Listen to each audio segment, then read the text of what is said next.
If you want to know how to cut video on ClipChamp, you've come to the right place. So firstly, of course, we need to open it on our timeline, and now it looks like this.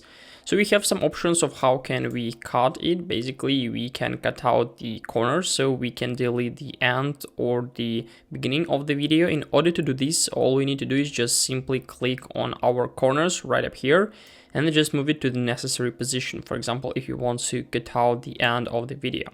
The same way of how can we do is just interact with the beginning, and now it looks like this, as you can see.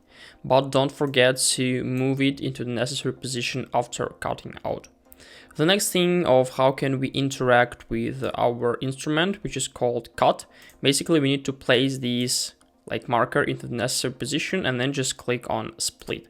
So after that, our video will be automatically divided into two different videos, and now we can basically move it to the necessary position. For example, split it once more and then delete the unnecessary part inside of the video. So after that, we need to put this part, which is the second one, to the first one, and now it looks like this. As you can see, we now can find the differences between these two parts. In order to make it easier to cut out, we basically need to zoom in our timeline. As you can see in the right side, we have the option to click on this icon and our video will be automatically zoomed in. So it will be easier for you to find the necessary place you want to place this marker inside in order to interact with this stuff here.